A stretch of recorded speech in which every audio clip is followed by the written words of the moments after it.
Welcome to Solanki education digital. કેમ છો બાળકો? ચાલો આજે આપણે શીખીશું ધોરણ 5 ગુજરાતી સદ્યપોથી પાઠ છે 5મો, ધોયો અને ખાધો.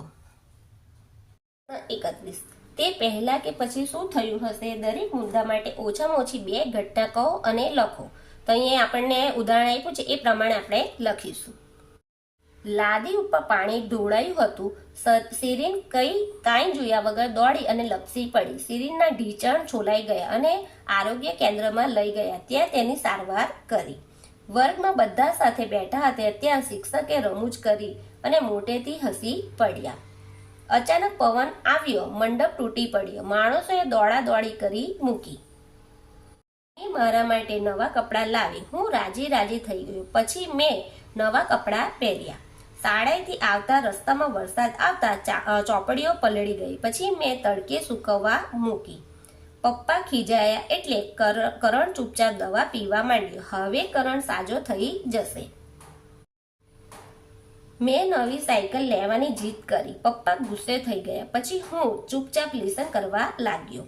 આજે ખૂબ જ ઠંડી હતી તેથી ગોદડી ઓઢી લીધી. પછી હું સૂઈ ગયો.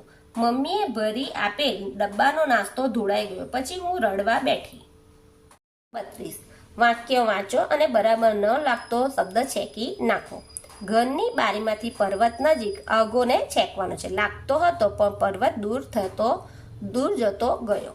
સાંજ સુધીમાં પર્વત પર ચડી જવાશે અને સવારે તો ઉતરીને ઘરે પાછા આવી જવાશે. પર્વત સૂતો એના ઉપર રહેતા માણસો જાગતા હશે. પહાડ ઉપરથી ચંદ્ર અને તારા એટલા જ ઊંચે લાગતા હતા જેટલા તળેટીમાં ઘરેથી લાગતા હતા. પર્વત પર રહેનારા વિશે છોકરાઓને ઘણું આશ્ચર્ય થતું. પછી તેને બધું જ અચરજ જતું રહ્યું. છોકરો પર્વત પાસે તો ઝડપથી પહોંચી ગયો. પછી વેલા પકડી ધીમે ધીમે પર્વત ચડવા લાગ્યો. છોકરાને થતું ચંદ્ર રાજી હોય ત્યારે એની કળા વધે, ગમગીન હોય ત્યારે ઘટે છે.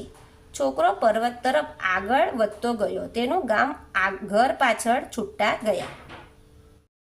પ્રશ્ન 33. સાચી જોડણી વાળો શબ્દ શોધીને લખો. કોશિશ, જનૂન, ઊંડું, મશગુલ, ચત્તો ને ઉધાન. ચિડિયાઘર, કૌટુંબિક, ઠેકડો, દિલચસ્પી, માતૃવૃત્તિ અને ઝઘડો. 34. નીચેના શબ્દોના ઉલટા અર્થવાળા વિરુદ્ધાર્થી શબ્દો લખો. નર તો માંદા, વસંત પાનખર, બમણો અડધો, નફરત પ્રેમ, જાડું પાતળું. સૂએ જાગે, જોરાવર અશક્ત, આગલા પાછલા, પીછેહટ આગેકૂચ, ઊંચું નીચું. પ્રશ્ન 35. ફકરાઓ વાંચો અને પ્રશ્નનો ઉત્તર લખો. આ ફકરો વાંચવાનો છે એના પરથી આપણે સવાલના જવાબ લખીશું. પહેલું, પ્રવાસીઓને શાની તક મળી? પંખીઓના કલસોર અને ક્યારેય ન સાંભળ્યા હોય એવા અવાજો સાંભળવાનો મોકો મળ્યો.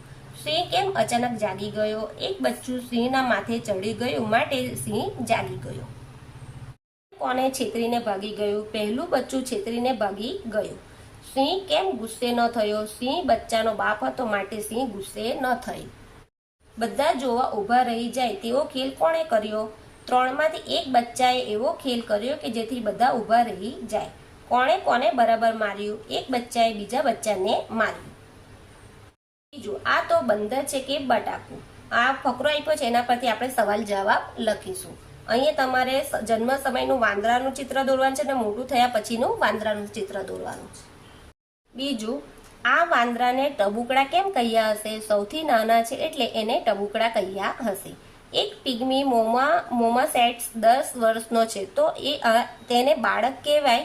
યુવાન કે વૃદ્ધ? શા માટે વૃદ્ધ કહેવાય? કારણ કે તેનું આયુષ્ય માત્ર 12 વર્ષનું હોય છે. મોટા થાય ત્યારે પિગ્મી વાંદરાનું વજન તેના જન્મ સમય કરતા આશરે 10 ગણું વધે છે. ખરું કે ખોટું? તો ખરું. પિગ્મી વાંદરા આશરે કેટલા વર્ષ જીવે છે? પિગ્મી વાંદરા આશરે 12 વર્ષ જીવે છે. પિગ્મી વાંદરાની વસ્તી દિવસે દિવસે વધતી જાય છે કે ઘટતી જાય? તો ઘટતી જાય છે.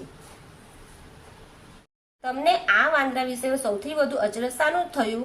સૌથી નાના વાંદરા છે એ અચરજ થાય છે. અંદાજ લગાવો. વિલુપ્તનો અર્થ શું થાય? તો નાશ પામવું.